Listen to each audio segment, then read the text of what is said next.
What's up guys, it's Michael here and welcome back to Fudge Muppet. This week I'm keen to share with you one of our personal all-time favorite builds fully remastered. This is a build we've used in our own playthroughs, but specially for this video, we've added a backstory which we didn't even have in the original build. We've also added to the role-playing, put in new skills, and a variety of new perks. With new life injected into this undead monster, it's better than ever before. This is the Vampire Temptress. The Vampire Temptress has spent centuries manipulating the minds of men, seducing them with her beauty before feeding on their life forces and murdering them in cold blood. With various lifetimes of experience mastering the dark arts of vampirism, the Vampire Temptress truly is a beast concealed in the flesh of a beautiful woman. Just when her enemies are underestimating her, she transforms into the foul abomination that is the Vampire Lord form, and things aren't much better for those who don't see her coming. The Temptress is also a master of stealth, slicing the throats of her targets before they can even scream. Before we get into it, don't forget that timestamps can be found in the description to help you navigate throughout the video. But with that said, let's get things rolling with the Vampire Temptress's race, standing stone, and stats. The Temptress is a Nord, which means she can use her battle cry to send targets fleeing for 30 seconds. Her Nord blood gives her a 50% resistance to frost as well, and on top of this, she'll start with a +5 bonus to the one-handed skill and speech. During the early game, use Lover Stone to level up all of her skills much faster, and then once they're leveled enough to your liking, switch to the Atronach Stone for the 50 extra points of Magicka and the 50% spell absorption. The Temptress's stat spread will be 50% health to keep her alive alongside her restoration magic, and then 50% magicka for her various spells. Stamina is not required, as some of the build's restoration perk choices will allow you to restore stamina efficiently along with your health bar. The Vampire Temptress was born in a small isolated village in northern Cyrodiil. She had a very sheltered upbringing in a community where everybody knew everybody. Her father was a beloved member of the town, as he was the village doctor, and by extension the common folk were always very pleasant to the Temptress. Due to her father's extremely conservative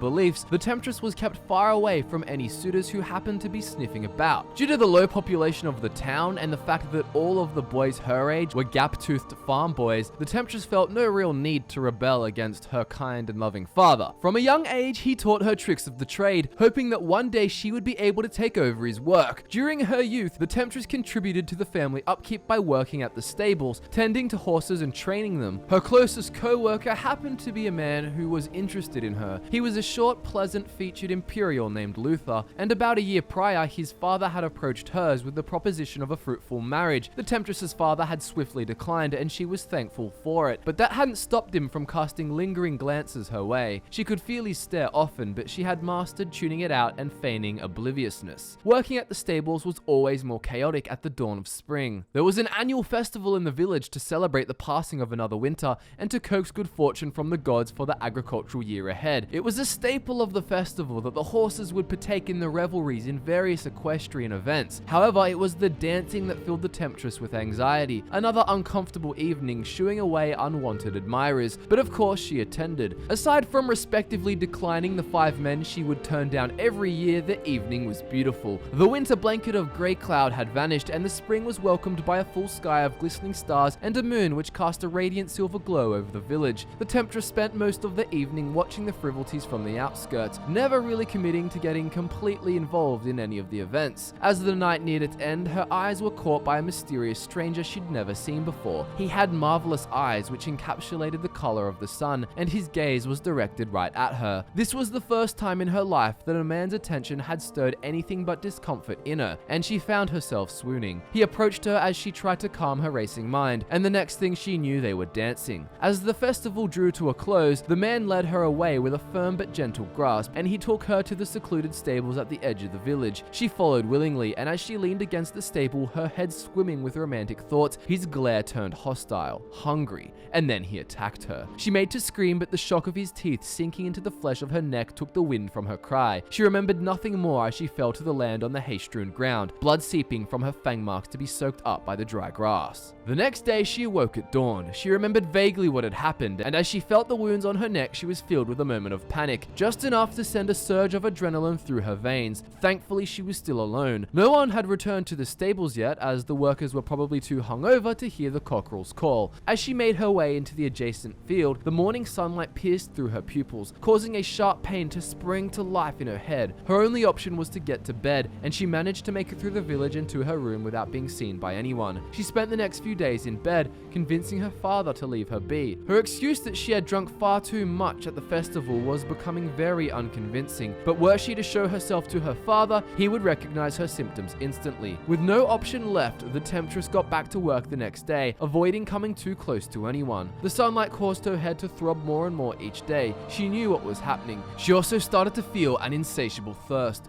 Water wouldn't help this either. This thirst resided deep at the back of her throat and felt somehow different. She knew the only way to quench it, and she knew that would calm her symptoms down. Her train of thought was cut off by the approach of Luther. He made some poor attempts at small talk, and the temptress responded, offering him a sultry smile. Luther was so overcome by what could only be described as the intelligence of a hormonal teenager that he was completely oblivious to the amber glow in her eyes and the razor-sharp edge to her canine teeth. After convincing him to come with her, she led him into the shade of one of the stables, and then she fed on him, tasting the sweet crimson nectar for the first time. She felt high and powerful, and she couldn't face the townsfolk again. The disappearance of one member of this town was everyone's business, and she would be the first suspect. So the temptress left her small town, seeking out new victims whom she could seduce, use, and dispose of. She worked at the skills her father had taught her, for some of her victims were savvy enough to retaliate to her attacks. Eventually, after many centuries of traveling and feeding, the temptress made her way north to Skyrim in hopes of tracking down the legendary Volkihar clan. Now, if you're going to use the alternate start mod, she will make it trouble-free, and her story will resume in a vampire lair. But if you're a console player or don't want to use mods, the temptress's attempts to cross the border were worse than predicted, and she was caught and carted to Helgen. If you're playing the vanilla game, you will have to suspend your disbelief until you can get infected with vampirism, but that shouldn't take long, and then you can get back to role-playing the vampire temptress properly. The temptress will be very hedonistic, seeking base desires and indulging on the seduction and deception of the men she meets in her travels. Obviously, this disease warps her mind and takes it far from her original state. Above all else though, she seeks power, and what better way to feel powerful than by enticing warriors with mouths as big as their weapons. Her role-playing is as much about self-indulgent fun as it is about acquiring power and becoming the strongest vampire in Skyrim. Once joining the Volkihar clan and gaining the Vampire Lord form, she will even be able to show off the true corruption and malevolence which lies beneath her attractive exterior. To the untrained eye, she is a feat of beauty that men will topple kingdoms for, but in reality, she is a creature that should only be encountered in the most horrific of nightmares. Obviously, the most important faction here is Clan Volkihar in the Dawnguard DLC. Siding with them and getting the Vampire Lord form is the primary objective to best play this character. She is perfectly suited to joining the Dark Brotherhood for quite clear reasons. Morality isn't going to hinder her here, and as a deceptive character, the Thieves Guild is an option for the wealth and personal gain if you want to do it. Also, the main story and the Dragonborn DLC are totally viable, as her new abilities won't detract from her vampire abilities, and she is hardly going to pass up more power. Either way, she won't be following those two quest lines out of some sense of duty. She is only in it for the personal gain and to satisfy her newfound bloodlust. Now that we have the Vampire Temptress's backstory, roleplaying, and faction sorted, let's have a look at how they'll affect her skills, spells, perks, and playstyle. The main skills for this build will be One-Handed, Illusion,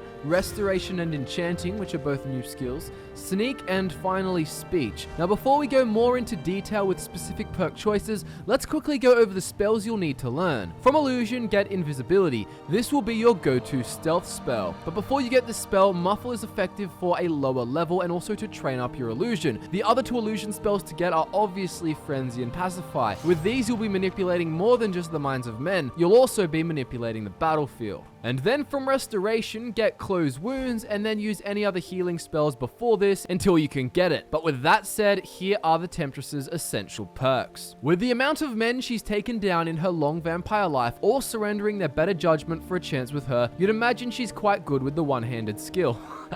That's because a sword is the best way to kill them, of course. From this skill tree, take the middle branch up to Savage Strike. Nothing too complex here. Armsmen will make your one-handed attacks 100% more powerful, and Savage Strike will give you a 25% boost to standing power attacks and will allow you to take their heads off. Next up, we have Illusion. The Temptress is cunning and deceptive, showing an attractive exterior to fool men into letting down their defenses. As a result, messing with the senses is her speciality, and the Illusion School of Magic is perfect for this kind of playstyle. From the Illusion skill tree, we suggest taking everything except for Master Illusion. Rage and Hypnotic Gaze are perfect for Frenzy and Pacify, while Quiet Casting is perfect for stealthy casts of Invisibility and Muffle. She may not have turned out exactly as her father would have hoped, but his parenting wasn't lost on the Vampire Temptress. She can boast a solid understanding of healing, and that will help her tremendously in combat. From the Restoration skill tree, go for the far left branch, the second branch, and the fourth branch up to Adept Restoration. Necromage is the main reason Restoration is so vital to the Temptress though. We've worked this skill into the build specifically because of the perk's effect,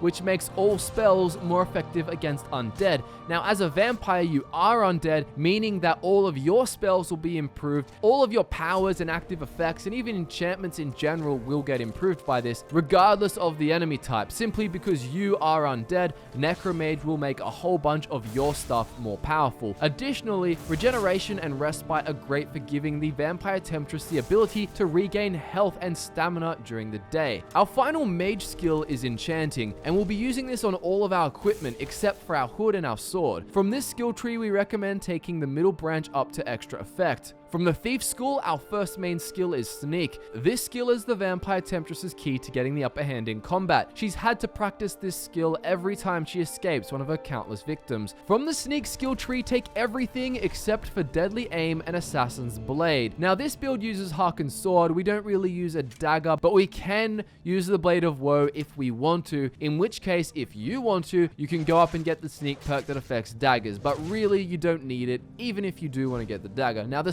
Silent Roll is a fantastic way to close the distance on your target while engaged in sneaking, and Shadow Warrior is often a lifesaver, giving you the ability to basically disappear from your enemy's radar by crouching, forcing them to find a new target. Now, last but not least, we have Speech. The Vampire Temptress wouldn't be able to live her life of deceit and seduction were it not for her undeniable charm. No man has ever passed up the opportunity of a night with her, and that's a testament to her outgoing personality and manipulative ways. From the Speech skill tree, take the entire left branch. Allure fits the role-playing perfectly, as she will get even better prices from men who suddenly feel more generous after laying eyes on her. You'll notice we've left out the whole right branch, even though you'd expect her ability to bribe, persuade, and intimidate a second to none. The reason for this is that these perks simply aren't worth the points you spend on them. If you're curious as to why they're a waste, check out our Worth It video on the Speech skill. Okay, with the Vampire Temptress's skills, spells, and perks out of the way, this is how they'll go together to form her playstyle. The Temptress will use her stealth to assassinate